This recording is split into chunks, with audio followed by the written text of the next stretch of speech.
Greetings, fellow travelers of Teyvat, and welcome to Teyvat Unveiled. I'm thrilled to have you with us today as we embark on a mesmerizing journey through the lore of Genshin Impact. So, today's adventure? Well, we're diving into the world of a pretty special dragon, Elynas. Elynas is not your average dragon, trust me. Elynas was a creation of the infamous alchemist Rhindaughter from Kenria. The dragon's remains can apparently be found in the Fontaine's Barrow region. It can be implied from the remains that it was a massive beast and it is bigger than both Dvalin and Durin. According to Elynas' own account, he originally existed as an undefined presence adrift in a vast cosmic void, a place he described as cold and desolate. He often felt the loneliness so intensely that it moved him to tears, yearning for companionship. At some point, Elynas encountered a significant figure he referred to as his mother, referring to Rhindaughter. She bestowed upon him his name and expressed a deep desire for him to be born into a beautiful world, endowed with a strong and healthy body, capable of traversing that world. Within his cosmic existence, Elynas had numerous siblings, both older and younger, with whom he maintained strong and amicable relationships. However, the time came when they left their subterranean existence, referring to Kenria most likely, and Elynas was introduced to life on Teyvat, an experience that brought him great joy. However, I'm referring to Elynas as it, because I don't know its gender, divulged to us that it thought it died around 400 years ago.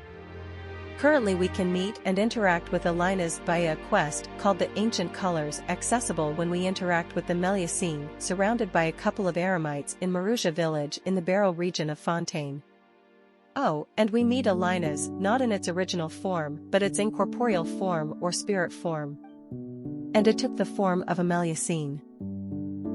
When we first witness Elynas' remains, I'm pretty sure most of us would think it is a terrifying beast, as it is indeed Durin's sibling. Durin, the dragon that died in the Dragon's Pine region. However, as we interact with Elynas, it seems as if it was a gentle spirit and only wished to experience the beautiful world of Teyvat after it was taken from the cosmic dark and made corporeal in the form of a great dragon by Rhindaughter or Gold. As for Elynas' death? According to the records of the Fontaine Armada, Elynas made a sudden appearance during a cataclysmic event, causing extensive pollution to both the land and sea. In response to this disaster, the director of the Narcissus Institute and other Oceanids took action to confront the crisis. At the same time, Vice Director Basil Elton was called back by Fontaine Armada to engage in combat against Elynas. The Sponsion, a vessel belonging to the Fontaine Armada, was repaired, and the Armada embarked on what would become their final battle. The Armada chased Elynas for a duration of roughly 35 days, during which they inadvertently attracted attention from abyssal creatures. For reasons that remained unclear, Elynas began to exhibit signs of bleeding. Eventually, what was left of the Fontaine Armada managed to catch up with Elynas. In a final, desperate attack, the Sponsion made a direct assault on Elynas, resulting in the vessel being split in two, with one part becoming embedded within Elynas' body. Roughly 400 years prior to the events of the game, Elynas died, but his consciousness persisted. From within his own body, he could observe and hear everything that occurred. During this time, Elynas' body drew the interest of René de Petrichor. René de Petrichor, a historical figure from Fontaine during a cataclysm 500 years ago, was known for his Kenrion technology research in Sumeru. He was a close friend of Jacob Ingold and the founder of the Narcissus Ordo. Jacob Ingold and René ventured into Elynas' body on multiple occasions. As a result of these visits, Jacob absorbed Elynas' blood, which granted him abyssal power. Over time, this transformation led Jacob to become an iniquitous Baptist. Surprisingly, Elynas welcomed these new acquaintances. He showed a genuine fascination in both Jacob and René, recognizing a peculiar, dark, and cold cosmic power within them. Elynas generously shared his blood with them, forging a deeper connection and complicating their relationships. Later on, Elynas saw lots of different people, like a spirit of the primordial waters, metal animals, and regular folks, going into his body. The Marichasi Phantom, a group that included Marianne and her robot helper Seymour, came to arrest members of the Narcissoncrois Ordo. Inside Elynas, a big fight broke out between Jacob, the Master, and the intruders. Unfortunately, this fight caused a huge explosion, and a powerful shockwave went through Elynas's body. This explosion killed many people, and those who survived never came back, which made Elynas feel really lonely again. Seymour managed to survive the explosion, but he got pretty beat up in the process. And yes, you must be wondering what is this Narcissoncrois Ordo is? Well, the Narcissoncrois Ordo was established by René de Petrichor and Jacob Ingold more than 400 years ago. It is a covert society rooted in Fontaine. Its objective is to harness the power of the abyss to create advanced beings who can withstand the foretold world-ending event. The Breacher Primus species, the floating alien thingies, came into existence through a combination of Elynas's remains and the influence of the abyss. Elynas exercised a degree of control over this process, considered them as cells to safeguard both the Melusines and his own body from potential dangers. Jacob, with the goal of reviving Elynas and creating neo-humans, persisted in the collection of Elynas's blood. However, Elynas perceived Jacob's actions as a gesture of gratitude for using his blood. The reality was different. Elynas had no desire to be revived because he understood the suffering his continued existence would bring to other races.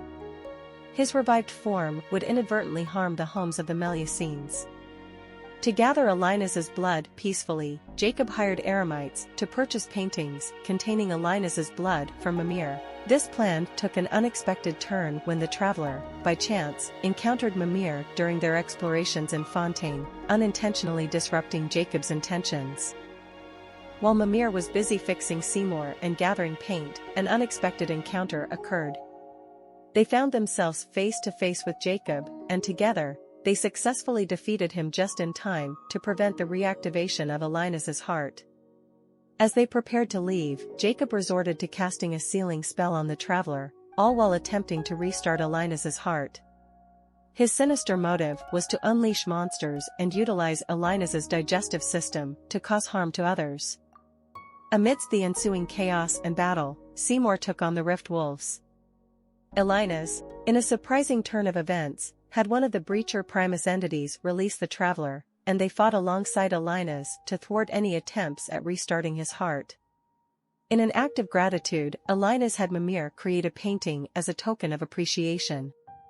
Thanks to Jacob's plan, Elynas gained some special time-of-life powers. During this time, Elynas had a unique meeting with the traveler's consciousness, appearing as a Melusine. In this encounter, Elynas deeply thanked the traveler for stopping his revival, as it would have harmed the Melusines. He expressed his wish to return to life, hoping to explore the world without causing harm. Before his time of life ended, Elynas asked the traveler for a heartfelt favor, to convey his blessings to Mimir, a touching gesture of appreciation. And there you have it, fellow adventurers of Teyvat. That's the incredible story of Elynas and the Melusines, brought to you by Teyvat Unveiled. It is noted that we cannot cover all the details regarding this topic. However, most of it is available on the web, such as Wiki. Or you could ask more about it on the official Genshin Impact Discord server, in the lore section, or experience it yourself in-game. Stay tuned for more adventures, more lore, and more captivating stories from the world of Genshin Impact. Teyvat Unveiled is your go-to place for unraveling the enigmas of Teyvat. Don't forget to hit that subscribe button, and be sure to ring that notification bell so you never miss out on our latest lore explorations. Thank you for being a part of Teyvat Unveiled. We'll see you in the next video. Until then, may the winds of Teyvat guide your way.